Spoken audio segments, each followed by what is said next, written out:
Ale, roubando ou não na chamada, eu estava até comentando com o Duda, porque acho que assim, não vai ter jeito, né, Ale? Eu acho que o grande assunto da semana ainda vai ser essa tragédia lá no Rio Grande do Sul, né? Porque acho que não tem muito para onde correr, sabe? Eu acho que até comentei com o Duda ali nos bastidores que, a não ser que ocorra alguma outra coisa tão grave quanto, mas acho que até a própria capa da Cruzoé no próximo final de semana deve ser de fato um balanço sobre o que acontece ali no Rio Grande do Sul. E tem um detalhe que eu acho que é... E agora vai virar... E aí que tem um detalhe que eu acho que é triste, né, desse episódio, né, Lê? Porque você sabe muito bem disso, é que o que vai ter de gente tentando tirar casquinha politicamente desse episódio não vai estar escrito, né, Lê? Isso talvez seja o mais doído de toda essa tragédia, né? Aí vai virar aquela disputa, né? Petista massacrando a direita massacrando petista, vai ser aquela coisa... Sabe? Parece que as pessoas não conseguem fazer uma pausa em uma tragédia dessa para falar, gente, vamos unir aqui as mãos para tentar reconstruir o Rio Grande do Sul, né? Porque os caras merecem, né? Porque as cenas que a gente vê a cada momento são cenas que são de partir o coração, né, Ale? Wilson, tem uma turma que não resiste, né? O Brasil 247 hoje manchetou, como é que era? O culpado, uma foto do Eduardo Leite e a manchete era, como é que era? O culpado pela tragédia pede para não buscar culpados. Entendeu? Brasil 247, né? Enfim. Então, e você vê o Bibo Nunes. O Bibo Nunes, do vídeo aí que você mostrou, ele começa, olha, não podemos politizar, mas aí a outra metade do vídeo é falando mal do Lula, né? Então, assim, tem uma turma que simplesmente não resiste à politização do assunto, sabe? É claro que a gente lamenta, é claro que a gente pode especular sobre o que podia ter sido feito para evitar aquilo ali. Agora, o Brasil, a última coisa que o Brasil pode ser elogiado é infraestrutura. O Brasil tem problemas de infraestrutura do Oiapoque ao Chuí. Né? Aqui mesmo, no meu estado, no Rio de Janeiro, quando tem chuva, sai de baixo.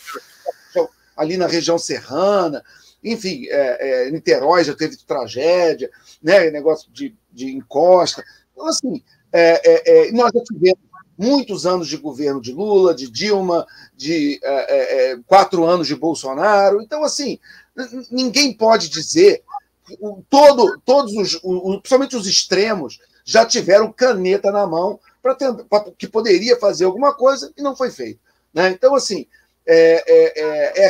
a culpa, se alguém tem culpa, somos nós, a nação brasileira, é a nossa culpa, que a gente não consegue pensar a médio e longo prazo, a gente não consegue investir em infraestrutura.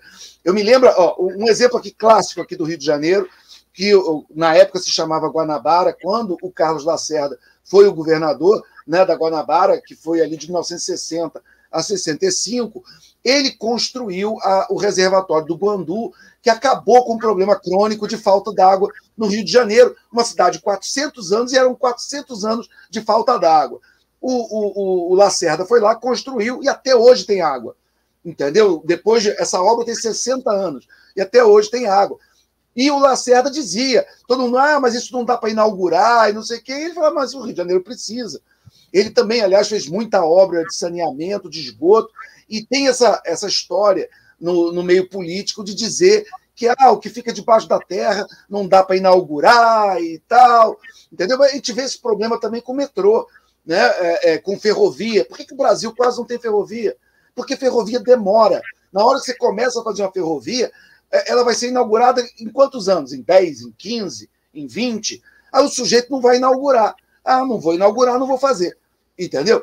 Então, assim, aliás, eu acho engraçado essa turma que fala mal da monarquia, e eu acho que a monarquia, como todo regime, tem lado bom, lado ruim, mas os monarcas, pelo menos, eles sabem que, como eles vão continuar, eles podem fazer planos a cada 10, para coisas para 10 anos, 20 anos, 30 anos. Né? Tanto que um país que é o símbolo da monarquia no mundo, que é a Inglaterra, não por coincidência, é a grande pátria das ferrovias. Né? E a ilha da Grã-Bretanha tem ferrovia para tudo quanto é lado. A cidade de Londres, se não me engano, tem quase 200 estações de metrô. Em Londres, eu fico impressionado. Você vai de uma esquina a outra, você tem metrô. É uma doideira. Então, assim, o Brasil falha muito em qualquer coisa que demande pensamento a médio e longo prazo. Por isso é que, e quando tem uma obra de infraestrutura para fazer, é a velha roubalheira, que é o que aconteceu quando a gente recebeu no Brasil Copa do Mundo, Olimpíada, alguns eventos que forçaram o Brasil a investir em infraestrutura. Aqui no Rio de Janeiro, 2016, teve a Olimpíada. Custou 40 bilhões. Só a obra do metrô foram 10 desses 40. Para a linha amarela, a linha que sai ali de Ipanema e vai até a Barra da Tijuca, são 6 estações. Custaram 10 bilhões de reais, 6 estações. Tenta explicar isso para um gringo que entende de conta, de quanto custa fazer linha de metrô, que a gente inaugurou por 10 bi uma linha de 6 estações. Entendeu? Então, assim, é complicado. A gente reclama quando não tem, e tem que reclamar. Poucas vezes, quando houve investimento, também aquela roubalheira maluca. Então, assim, o Brasil, o país, historicamente, deu errado em relação à infraestrutura. E contenção de barragem. Ok, essas chuvas do Rio Grande do Sul, elas são completamente fora da curva. Eu acho que isso também a gente tem que reconhecer. Né? Não é? É difícil você prever uma enchente que bote Porto Alegre debaixo d'água, como a gente viu aí nas imagens. Realmente é uma coisa fora do padrão.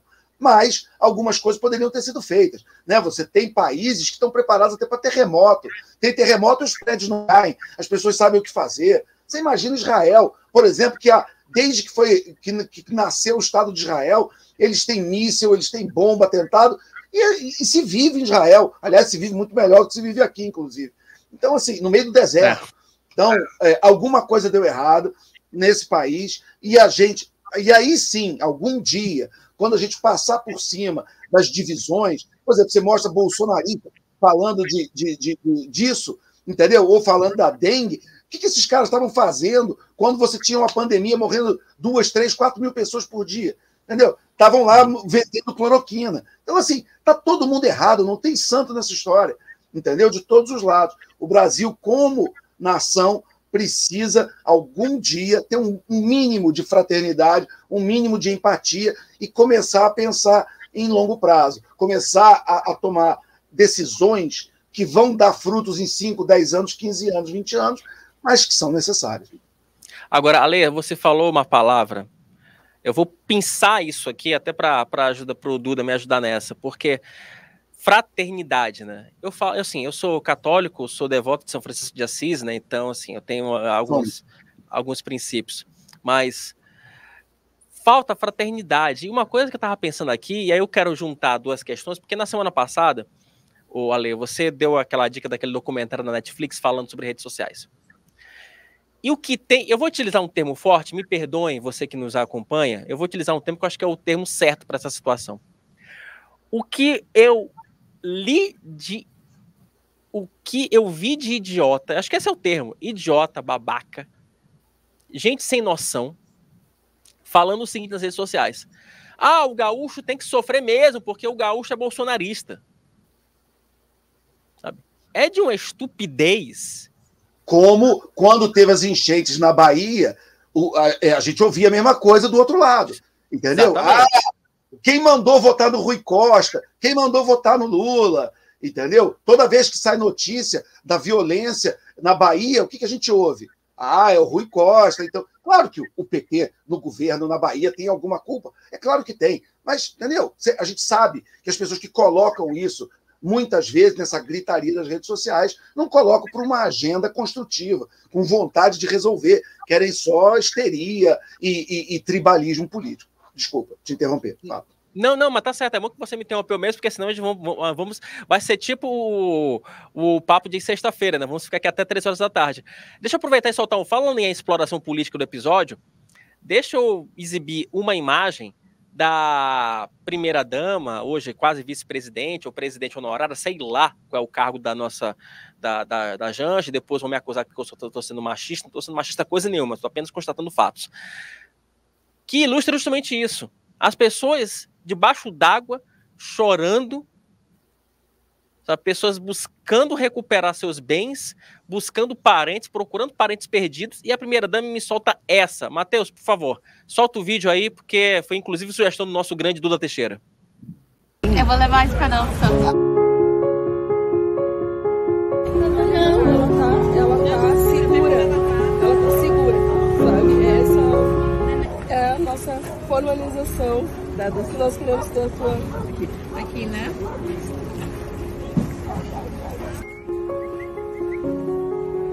A Janja veio nos visitar, veio nos apoiar e estava fazendo o gesto mais lindo de todos, que é a adoção. A gente está sentindo uma alegria muito grande no meio de 4 dias de muito sofrimento, muita dor. E esses momentos de adoção, assim, são muito gratificantes para nós. Então, sigam esse exemplo, pessoal. Venham aqui adotar. Cada vidinha deve ser uma vidinha salva que merece uma casa para chamar de sua. E mamãe e papai. E umas irmãzinhas.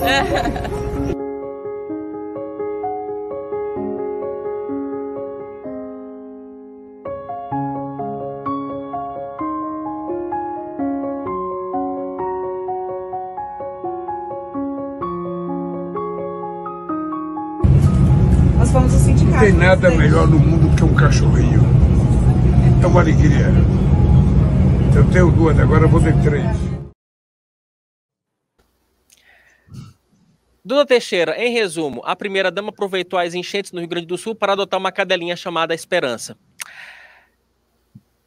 Você, por acaso, tem a esperança de que a gente tenha um país melhor, Duda? Que os nossos políticos não aproveitem episódios como esse para que, de fato, para explorar politicamente a tragédia alheia? Boa tarde para você. Essa é uma esperança que eu tenho, mas, infelizmente, esse tipo de vídeo mostra que a minha esperança está morrendo cada vez mais. Duda, boa tarde para você, Duda. Bom, Wilson, eu acho que a exploração política, ela acontece em todas essas tragédias, né? E se um presidente, por exemplo, não pega um helicóptero e não vai para a região, ele também sofre muito, tem muita rejeição, né, muito criticado. Então, o presidente, ele tem que ir, né? Isso é uma regra da política atual. E o presidente tem poder de decisão, né? Tem poder de influenciar. Então, o Lula, quando vai lá, ele fala, olha, a gente tem que aumentar a quantidade de toneladas de alimentos que a gente vai mandar para o Rio Grande do Sul, ou libera a emenda, o Bibo estava pedindo, né? Agora, a Janja é um caso diferente, porque a Janja não tem esse poder de decisão, né? Não tem nenhuma decisão que a Janja possa tomar lá no Rio Grande do Sul que vá ajudar as pessoas. Então, quando a Janja embarca num avião e vai lá para o Rio Grande do Sul, o que ela está pensando é em fazer alguma coisa, tirar dali alguma pauta positiva, né? E sendo que esse é um governo que está desesperado por pautas positivas, né? Vamos lembrar que teve aquela história do cachorro que foi embarcado para ir para uma cidade, acho que era no Centro-Oeste, foi para o Norte, o cachorro Joca, né? Morreu e o governo pegou aquela história e fez ali uma homenagem ao Joca. O Lula bota uma camisa com desenhos de cachorro. Então, é um governo que precisa disso. Então, a Janja, quando vai para lá, o objetivo dela é inventar alguma coisa, criar alguma coisa que seja positiva para ela, né? Para ela e para o governo do marido dela. O que é um caráter um pouco pessoal, né? Então, eu entendo que quando ela faz isso, é mesmo que realmente querer usar uma tragédia que é humanitária, mas que também afeta os animais, querendo ela ter algum lucro pessoal disso daí, né? Entendo também que a Janja tem essa questão dos animais como uma das pautas dela, né? Ela quando o Lula é eleito, ela diz que ela vai batalhar pelo bem-estar dos animais e tudo mais. Agora, aí eu acho que realmente ela ir lá, aparecer, é uma questão muito mais de querer ter um benefício pessoal ou para o governo do marido dela, do que, de fato, fazer alguma diferença nessa tragédia que está cometendo um estado inteiro, né? Tem um detalhe, né, o Duda? Oi, Ale, só ia emendar com uma coisa aí rapidinho, porque alguma coisa me diz o seguinte: se fosse a dona Marisa Letícia ou se fosse a dona Ruth Cardoso, enfim, a ex-esposa do Fernando Henrique Cardoso, que faleceu em 2008, provavelmente a postura seria outra. Seria provavelmente uma primeira-dama que pediria doações, que trabalharia nessa parte assistencial, que tentaria atenuar a dor do gaúcho. Só um parênteses, por favor, Alexandre, prossiga. O Duda tocou num ponto importantíssimo, que eu vi isso em outras tragédias, por exemplo, agora nessa recente, nas enchentes lá no litoral de São Paulo, no começo do ano passado, onde tinha essa discussão, por que o governante vai no lugar? Vai porque aonde está o governante está os olhos da nação. Então ele está passando uma mensagem extremamente simbólica e importante, dizendo, olhos da nação, olhem para cá. Vocês olham para mim, certo? Eu sou o presidente da República, vocês estão olhando para mim? Ou eu sou o governador do estado, enfim. Então, eu vou para o lugar onde eu gostaria que vocês estivessem olhando. Então, olhem para o Rio Grande do Sul. Então, eu acho extremamente fundamental, importantíssimo que o líder vá. Tanto que, para quem acompanha de novo, lá vou eu com a monarquia britânica, mas a falecida, afinada e saudosa Rainha Elizabeth, ela dizia que o maior arrependimento que ela teve durante todo o seu reinado foi aquela tragédia em Alberfan, em 1966, quando houve um deslizamento numa cidade de uma montanha que matou um monte de gente, um monte de criança, entrou, soterrou uma escola, e ela não foi, porque ela foi aconselhada e dizendo que se ela vai lá, ela atrapalha, as pessoas estão trabalhando, e aí vai ficar todo mundo preocupado com a rainha e dá atenção, e você desvia recursos humanos e de atenção e de dinheiro que deveria estar 100% sendo focado para o resgate das famílias, e você tira e você leva para todo o cerimonial que acaba sendo necessário quando o monarca vai a um determinado lugar. Eu entendo esse argumento nos primeiros 2, 3 dias, 4 dias, quando está ali no olho do furacão dos resgates, tudo bem. Mas passou esse período, o governante tem que ir. O governante tem que abraçar as famílias, o governante tem que pedir doação, o governante tem que canalizar os esforços e as atenções da nação para aquele lugar. Quem fazia isso muito bem, que não tinha um cargo eletivo e era o correspondente monárquico à primeira-dama, era a Lady Di, por exemplo. A Diana, ela tinha um carisma pessoal enorme e realmente, quando tinha qualquer tipo de tragédia, no mundo inteiro, não só na Inglaterra, ela se dirigia como uma embaixadora da ONU, ela abraçava as crianças, aquilo tinha um valor simbólico importante. Só que a Janja não sabe fazer isso, entendeu? E ela, em algum momento, ela tem que reconhecer que ela não nasceu com esse talento, ou então vai aprender, não sei, entendeu? Então, assim, a ausência é um extremo, não se justifica para o governante eleito.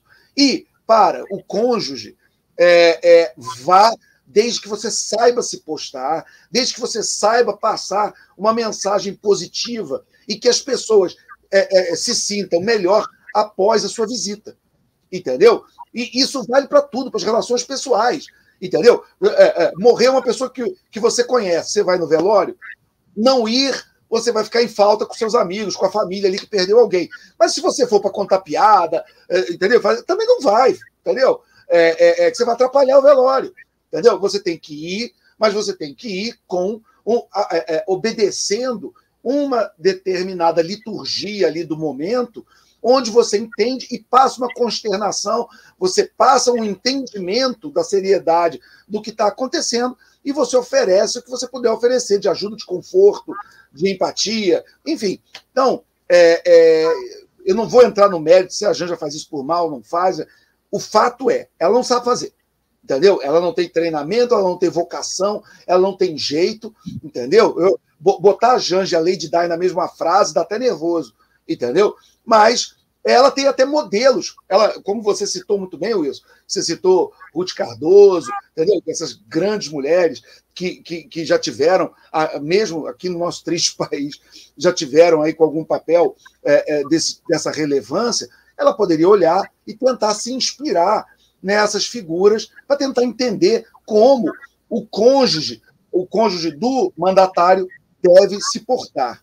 E se ela conseguir, ótimo. Se não conseguir, vai ali para o backstage, sai do holofote e deixa o marido, que pelo menos o marido é político profissional e sabe como se portar. Ou deveria, pelo menos, saber como se portar.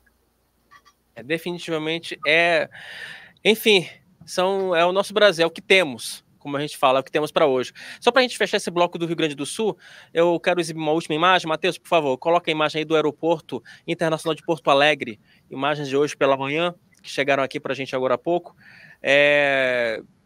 Se você quisesse, se nós quiséssemos ir para Porto Alegre de avião, a gente não teria condição de ir, porque o aeroporto está completamente alagado. Olha aí, ó. Esse aí é o saguão do Aeroporto Internacional de Porto Alegre.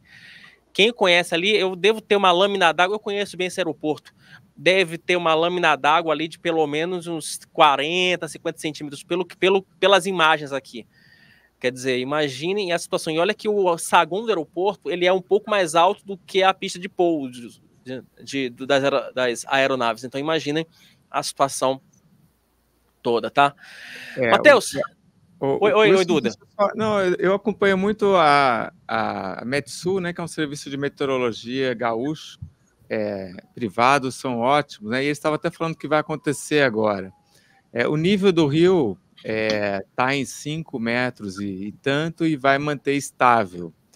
Mas ainda está chegando muita água dos outros rios do Rio Grande do Sul. Então, o Guaíba deve ficar nessa mesma altura durante alguns dias, né? Então, a gente já viu as imagens do Bibo ali, que você mostrou no começo do programa, mostram que a gente já está com o céu azul ali em Porto Alegre e em várias cidades, né? Mas a enchente continua durante algum tempo ainda, porque ainda tem muita água chegando ao Guaíba, né? Se não me engano, eu posso estar equivocado, mas, por exemplo, o Taquari, ele deságua no Guaíba, entendeu? E o ponto, e o foco dessa enchente, se não me engano, é o Taquari, que fica na região central do estado. Eu posso até ter equivocado, tá na geografia gaúcha, tá? Mas, e também tem a possibilidade de mais chuvas. E esse é que é o problema dessas enchentes, né? Porque, nesse momento, estamos vendo a cidade debaixo d'água.